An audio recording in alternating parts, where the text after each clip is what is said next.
அனைவருக்கும் வணக்கம். நம்ம இன்றைக்கி ஃபினோ பேமெண்ட் பேங்க்கில் எதை பற்றி பார்க்க போகிறோன்னா, நம்மளோட ஃபினோ ஐடிக்கு அதை வேலைக்கு எப்படி நம்ம பணத்தை வந்து கொண்டு வர்றது அப்படின்னு சொல்லி பார்க்க போகிறோம். இது பல வகையில் கொண்டு வரலாம். சிஎம்எஸ் கட்டுறவங்க, இந்த எம்எஃப்ஐ இருக்குல்ல, எல்என்டி, பஜாஜ், முத்தூட், இந்த மாதிரி வந்து மற்ற நிறுவனங்களுக்கு வந்து பில் பேமெண்ட்ஸ், அதாவது சிஎம்எஸ் பண்ணுறவங்க வந்துட்டு அவங்களுக்கு தான் அந்த வீடியோ அதிகமாக யூஸ் ஆகும். ஸோ அவங்க வந்துட்டு நீங்கள் அமௌண்ட் வந்து டெபாசிட் பண்ணிவிட்டு பண்ணதுக்கப்புறம் எப்படி ரிக்வெஸ்ட் கொடுக்கணும் அப்படிங்கிறது ஒரு வீடியோ போட்டிருக்கோம். ஸோ அதில் வந்துட்டு ஐடியா லாகின் பண்ணிவிட்டு கேஷின் குயிக் லிங்க்ஸில் கீழே கேஷின் இருக்கு இல்லையா, இந்த ஆப்ஷனை கிளிக் பண்ணிவிட்டு ரிக்வெஸ்ட் லிமிட் நியூ அப்படின்ட்டு இருக்கு இல்லையா, ஸோ இந்த ஆப்ஷனை கிளிக் பண்ணிங்க அப்படின்னாக்கா உங்களுக்கு லிஸ்ட்டாக பேங்க் வந்துடும். சரிங்களா? ஸோ இதில் வந்து நீங்கள் எந்த பேங்க்கில் வந்து டெபாசிட் பண்ணீங்களோ அந்த பேங்க்கோட சலானை வந்து அதை வந்து நீங்கள் அப்டேட் பண்ணிக்கணும். இப்போ எங்கள் எக்ஸாம்பிளுக்கு வந்து ஒரு கனரா பேங்க். சரிங்களா? ஸோ அந்த கனரா பேங்க்குங்கிற பிரான்ச்சில் கனரா பேங்க்கில் வந்து டெபாசிட் பண்ணியிருக்கோம். எவ்வளோ ஒரு சலானுக்கு வந்து பார்த்தீங்கன்னா குறைஞ்சது ஒரு 5 லட்சம் வரைக்கும் பண்ணுவீங்க. அதுக்கு அதிகபட்சம் 5 லட்சம் வரைக்கும் பண்ணுங்கள். அதுக்கு மேலே பண்ண வேணாம். சரிங்களா? அப்படி இருக்குன்னா 2-3 சலானாக போட்டு கட்டுங்க. ஸோ பேங்க்கை போட்டோடனே ஆட்டோமேட்டிக்காக அக்கௌண்ட் நம்பர் வந்துச்சு. ஸோ ஒரே ஒரு அக்கௌண்ட் நம்பர் தான் கனரா பேங்க்கு. ட்ரான்சாக்ஷன் டைப் இதில் வந்து பார்த்தீங்கன்னா நம்ம கேஷுங்கிற மூடில் தான். முன்னாடி வந்து யூபிஐ அந்த மாதிரி இருந்துச்சு. இப்போ ஆட்டோமேட்டிக்காக யூபிஐயில் டேரெக்டாக அக்கௌண்ட் நம்பர் போட்டு வரதுனால அது எடுத்துட்டாங்க. ஸோ இதில் வந்து கேஷ்னு சூஸ் பண்ணிங்க. அடுத்து வந்துட்டு பார்த்தீங்கன்னா சேனல் நேமில் வந்து கிளிக் பண்ணிங்கன்னா 2 ஆப்ஷன் காட்டும். Cash deposit machine, cash deposit at branch. So நீங்கள் கேஷ் டெபாசிட் வந்து மெஷினில் பண்ணிங்கன்னா மெஷினை சூஸ் பண்ணிங்க. கேஷ் டெபாசிட் அட் பிரான்ச்சுனா பிரான்ச்சை சூஸ் பண்ணிங்க. சரிங்களா? ஸோ இப்போ பிரான்ச்சை சூஸ் பண்ணியாச்சு. பிரான்ச் கோடு என்ட்ரு பண்ணியாச்சு. பிரான்ச்சோட நேம் போட்டு ட்ரான்சாக்ஷன் ஐடி எனக்கு தெரியாது. அப்போ எப்படி நம்ம ட்ரான்சாக்ஷன் ஐடி தர மாட்டாங்க. ஸோ ட்ரான்சாக்ஷன் ஐடி எனக்கு தெரியாது, பேங்க்கில் டெபாசிட் பண்ணுறது நான் எப்படி பண்ணுறதுன்னா, அந்த இடத்துல வந்து பார்த்தீங்க அப்படின்னாக்கா அந்த பிரான்ச்சோட ஐஎஃப்எஸ் கோடு, அந்த பிரான்ச்சோட ஐஎஃப்எஸ் கோடை போட்டுட்டு ரிக்வெஸ்ட் கொடுத்தீங்கன்னா உங்களுக்கு அப்ரூவல் ஆகிடும். சரிங்களா? அதுக்கடுத்து வந்து பார்த்தீங்கன்னா டெபாசிட் அட் பிரான்ச்சு, அதுக்கப்புறம் டேட் ஆஃப் டெபாசிட். நீங்கள் எந்த டேட்டில் டெபாசிட் பண்ணுவீங்களோ அந்த டேட்டை சூஸ் பண்ணுவீங்க.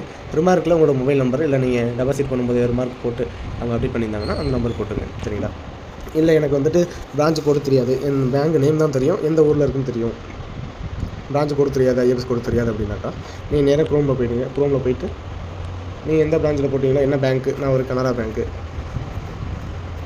எந்த பிரான்ச்சுனா நான் ஒரு பிரான்ச்சில் போட்டேன். ஸோ அந்த பிரான்ச் நீங்கள் எந்த பிரான்ச்சில் போட்டிங்களோ சூஸ் பண்ணிங்க. பிரான்ச்சு கோடு அண்ட் ஐஎஃப்எஸ் கோடு இதில் வந்துட்டு சர்ச்சில் போய்ட்டு நீங்கள் எந்த பேங்க்கில் டெபாசிட் பண்ணீங்களோ அந்த பேங்க்கை போட்டுங்க. ப்ளஸ் எந்த பிரான்ச்சில் டெபாசிட் பண்ணி அதை போட்டுங்க. அந்த பிரான்ச்சோட கோடு ஐஎஃப்எஸ் கோடு அப்படின்னு சொல்லி போட்டிங்க அப்படின்னாக்கா சர்ச் கொடுத்தீங்கன்னா உங்களுக்கு ரிசல்ட் ஒன்று வரும். சரிங்களா? ஸோ அந்த இதில் கிளிக் பண்ணி போனீங்க அப்படின்னாக்கா உங்களுக்கான இது வந்துடும். ஸோ நான் சர்ச் பண்ணதுக்கான இது வந்துடுச்சு. ஸோ இதில் வந்து பார்த்தீங்கன்னா நான் வந்து ஐஎஃப்எஸ் கோடை காப்பி பண்ணிட்டேன். எந்த பிரான்ச்சுங்கிறதுக்கு நான் டைப் பண்ணலை. ஸோ அதுக்கு பதிலாக நான் என்ன பண்ண போகிறேன்னா நான் காப்பி பண்ணிக்க போகிறேன். நீங்கள் டைப் பண்ணுறதுனாலும் பண்ணிக்கலாம், காப்பி பண்ணி பேஸ்ட் பண்ணுறதுனாலும் பண்ணிக்கலாம், அது உங்களை இருக்கும். சரிங்களா? ஸோ நான் வந்து ஐஎஃப்எஸ் கோடு இந்த பிரான்ச்சு வந்து காப்பி பண்ணிட்டேன். ஐஎஃப்எஸ் கோடில் வந்து பார்த்தீங்கன்னாக்கா காமனாக பிரான்ச் ஐஎஃப்எஸ் கோடில் தான் பிரான்ச் கோடும் வரும். சரிங்களா? இல்லை CNRB 00162664 இருக்குது இல்லையா, இதில் வந்து 16264ங்கிறது மட்டுமே பார்த்தீங்கன்னா பிரான்ச் கோடாக இருக்கும். ஸோ அது ஒவ்வொரு இதுக்கும் ஒரு மாதிரி வரும். ஸோ நீங்கள் அதை எப்படின்னு பார்த்துங்க. சரிங்களா? ஸோ இப்போ நான் காப்பி பண்ணிட்டேன். இப்போ நான் மறுபடியும் இங்கே போகிறேன். ஓகே.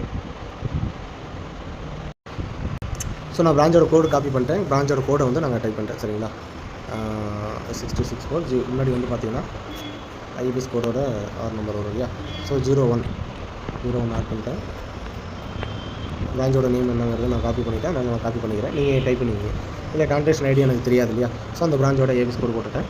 ஐஎஃப்எஸ் கோடு போட்டதுக்கப்புறம் அந்த CNRB அவங்க பிரான்ச்சுக்கு முன்னாடி வந்து இந்தியன் பேங்க்னா IDIPன்னு வரும் இல்லையா, ஸோ நிறைய பேர் அதே போல் IDIP CNRBன்னு கொடுக்குறதுனால அந்த பிரான்ச்சோட ஐஎஃப்எஸ் கோடு கொடுக்குறதுனால ஆல்ரெடி ரிக்வெஸ்டட் அப்படின்னு சொல்லி சம்டைம் ரிட்டன் ஆகும். ஸோ அந்த ரீசனால் வந்து பார்த்தீங்க அப்படின்னாக்கா நான் வந்துட்டு முன்னாடி வந்து ஏதோ ஒரு லெட்டர் சம்திங் ஆட் பண்ணிவிட்டு டெபாசிட்டர் பிரான்ச், நான் இந்த பிரான்ச்சில் டெபாசிட் பண்ணோம், நான் டெபாசிட்டர் பிரான்ச் நேம் போட்டேன். Amount of deposit. சரிங்களா? இப்போ நான் எக்ஸாம்பிளுக்கு ஒரு 1 லேக் போடுறேன். 1 லட்ச ரூபா போட்டாச்சு. ஸோ இந்த டேட்டில் டெபாசிட் பண்ணேன். இன்கேஸ் வந்து முன்னாடி டேட்டில் கூட நீங்கள் டெபாசிட் பண்ணியிருக்கலாம். அந்த டேட்டில் கொடுக்குற அமௌண்ட்டுனாக்கா அந்த டேட் என்னவோ அந்த டேட்டை சூஸ் பண்ணிக்கிறோம். நான் இந்த டேட்டில் போட்டதுனால இந்த டேட்டை சூஸ் பண்ணிவிட்டேன். ரிமார்க்கில் ஏதாவது பிரான்ச்சில் ஏதாவது ரிமார்க் சொல்லி நீங்கள் உங்களோட நேம் மென்ஷன் பண்ணியிருக்காங்க அப்படின்னாக்கா நீங்கள் உங்களோட அந்த என்ன ரிமார்க்கோ அதை போட்டுங்க. நான் ஜஸ்ட் என்னோட மொபைல் நம்பர் வந்து என்ட்ரு பண்ணிட்டேன். ஸோ அடுத்து வந்து டினாமினேஷன். நீங்கள் வந்து பிரான்ச்சில் என்ன டினாம் போட்டு கட்டினீங்களோ ஸோ நீங்கள் அதை பொருள் வேணால் போடலாம். இல்லை லாஸ்ட்டாக அந்த காயின்ஸ் ₹1 காயின் இருக்கு இல்லையா, ஸோ அதில் வேணால் போடலாம். அப்போ நான் 1 லட்ச ரூபாய்க்கு வந்து ₹1 காயின்லேயே போடுறேன். ஸோ காயின் போட்டுட்டு சப்மிட் கொடுத்துட்டேன். நெக்ஸ்ட்டு கேட்குது. இதில் வந்து பார்த்தீங்கன்னா 5 கேரக்டர் அப்படின்னு சொல்லி வந்துருக்கு. ஸோ அந்த முன்னாடி இருக்க 0 நான் எடுத்து விட்டேன். இப்போ நான் நெக்ஸ்ட்டு கொடுத்து வச்சு பார்த்தீங்களா, ஸோ அந்த ரிக்வெஸ்ட் லிமிட் டீட்டெயில்ஸில் வந்துட்டு நம்ம என்ன கொடுத்தோமோ அது வந்து மறுபடியும் ப்ரீவியூ கேட்கு. சரி, இது பண்ண சொல்லி கன்ஃபார்ம் பண்ண சொல்லுது. ஸோ பேங்க் நேம் என்ன வந்துச்சு, அக்கௌண்ட் நம்பர் பார்த்தாச்சு, ட்ரான்சாக்ஷன் ஐடி கரெக்டாக பார்த்துக்கிட்டோம், டெபாசிட் பிரான்ச் என்னன்னு பார்த்துட்டோம், டெபாசிட் அமௌண்ட் எவ்வளோன்னு பார்த்தாச்சு, டேட் ஆஃப் டெபாசிட் பார்த்தாச்சு, ரிமார்க்கில் என்ன போட்டிருக்கோமோ, டெபாசிட் டைப் வந்து கேஷ். சரிங்களா? ஸோ இதில் வந்து நெக்ஸ்ட் கொடுங்க. நெக்ஸ்ட் கொடுத்தோம் 2 மெத்தட் கேட்போம். நீங்கள் வந்து OTP மூலமாக இந்த ரிக்வெஸ்ட் கொடுக்க போகிறீங்களா, இல்லை கையிலே வச்சு கொடுக்க போகிறீங்களா? இன்கேஸ் OTP கையில் மொபைல் நம்பர் இல்லை அப்படின்னா நீங்கள் கையிலே வச்சு கூட ரிக்வெஸ்ட் கொடுக்கலாம். இப்போ என்கிட்ட வந்து மொபைல் கையில் தான் இருக்குது. ஸோ அதனால் நான் ஓடிபி கொடுத்துக்கிறேன். ஸோ அந்த ஓடிபி கொடுத்த உடனே நீங்கள் எந்த மொபைல் நம்பர் கொடுத்து ரிஜிஸ்டர் பண்ணீங்களோ ஃபினோவுக்கு, அந்த மொபைல் நம்பருக்கு வந்து ஒரு 4 நம்பர் ஓடிபியாக வரும். சரிங்களா? ஸோ எனக்கு வந்துருச்சு. அந்த நம்பர் நம்ம வந்து என்ட்ரு பண்ணி நெக்ஸ்ட்டு கொடுத்தோம் அப்படின்னாக்கா, ஓகே இப்போ பார்த்தீங்கன்னா ஒரு இஷ்யூ ஒன்று வந்திருக்கு. Request for this transaction ID has been already received. So நாங்கள் மேலே ட்ரான்சாக்ஷன் ஐடி போட்டோம் இல்லையா, அந்த ட்ரான்சாக்ஷன் ஐடிக்கு ஆல்ரெடி ரிக்வெஸ்ட் ஆயிருக்கு. ஸோ என்ன போலேயே வந்து பார்த்தீங்கன்னா நிறைய பேர் இந்த மாதிரி ஒரே இதில் கொடுத்துருக்காங்க யாரோ. ஸோ அதனால் வந்து எனக்கு ரிக்வெஸ்ட் ஆகிருக்கு. ஸோ இப்போ என்ன பண்ணணும்னா, அந்த ட்ரான்சாக்ஷன் ஐடிக்கு முன்னாடி உள்ள அந்த ஒரு சில வேர்ட்ஸை வந்து நம்ம மாற்றி போட்டோம். அப்படி மாற்றி போட்டோம்னா நமக்கு ரிக்வெஸ்ட் சக்ஸஸ்ஃபுல் ஆகிடும். இருங்க நான் மறுபடியும் கொடுக்குறேன். ஸோ மறுபடியும் கேஷ் ரிக்வெஸ்ட் லிமிட்டு போயாச்சு. என்ன பேங்க்குங்கிறத சூஸ் பண்ணிக்கிறேன். பேங்கை சூஸ் பண்ணிட்டேன். ஸோ கேஷை கொடுத்துட்டேன். கேஷில் வந்துட்டு பிரான்ச்சில் தான் டெபாசிட் பண்ணேன். பிரான்ச்சோட கோடு என்ட்ரு பண்ணிக்கிறேன்.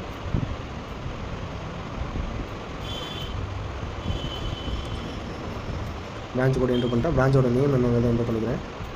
ஸோ ட்ரான்சாக்ஷன் ஐடி இந்த இடத்துல தான் நமக்கு இஷ்யூ வந்துச்சு. சரிங்களா? ஸோ இங்கே வந்து ஐஎஃப்எஸ்சி கோடை போட்டாச்சு. ஐஎஃப்எஸ்சி கோடுக்கு முன்னாடி உள்ள லெட்டர்ஸ் மாற்ற போகிறேன். சரிங்களா? ஸோ இந்த மாதிரி ஏதோ சம்திங் கொடுத்துட்டேன். அடுத்து வந்து மறுபடியும் டெபாசிட்டர் பிரான்ச் வந்து என்ன பிரான்ச்சை போட்டுக்கிட்டேன். டெபாசிட்டட் அமௌண்ட் வந்து எவ்வளோன்னு கேட்டிருக்காங்க. ஸோ அதையும் நான் என்ட்ரு பண்ணிக்கிறேன். அடுத்த டேட் ஆஃப் டெபாசிட்டு ரிமார்க்கில் வந்துட்டு நீங்கள் எதுனா கொடுத்துக்கலாம். இன்கேஸ் வந்து ரிமார்க் இருக்குன்னா. ஸோ இதில் வந்துட்டு அதோட காயின்ஸ்லாம் நான் போட்டுக்கிறேன். ஸோ சப்மிட் கொடுத்துட்டேன். நெக்ஸ்ட்டு கொடுக்குறேன் பிரான்ச்சோட. ஓகே மறுபடியும் ப்ரீவியூ வருது. இப்போ நெக்ஸ்ட்டு கொடுக்குறேன். ஓடிபி கொடுக்குறேன். ஸோ ஓடிபி வருது.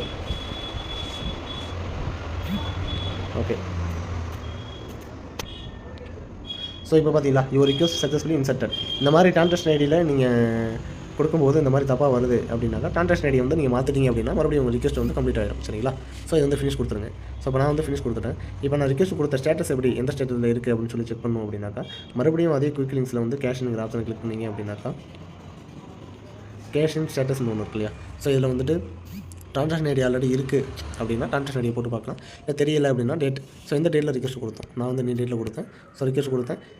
கரெக்டாக நான் வந்து பார்த்தீங்களா இப்போ தான் கொடுத்தேன், அதுக்குள்ளே ஏறிடுச்சு. ஸோ ஒவ்வொரு பேங்க்கும் ஒரு சில டைம் இப்போ பேங்க் சர்வர் பொறுத்தும் ஏறும். உங்களுக்கு கிரெடிட் ஆகிடுச்சுனாக்கா உங்களுக்கு மறுபடியும் அப்ரூவல் கொடுத்துருவாங்க. நம்ம கொடுத்த இப்போ ஒரு 2 செகண்ட் கூட ஆகலை. ஸோ அதுக்குள்ளே பார்த்தீங்கன்னா 5 யாருக்கு கொடுத்தோம், இங்கே 5 யாருக்கு கொடுத்துருக்கோம், இங்கே 5 7க்குலாம் பார்த்தா சம்திங் டேட் டைமில் பார்த்தீங்கன்னா உங்களுக்கு கிரெடிட் ஆகிடுச்சு. சரிங்களா? ஸோ இது வந்து பார்த்தீங்கன்னா இதோட ஸ்டேட்டஸ் வந்து சக்ஸஸ். ஸோ இதை போல் வந்துட்டு நீங்கள் வந்துட்டு செக் பண்ணிக்க வேண்டியது தான்.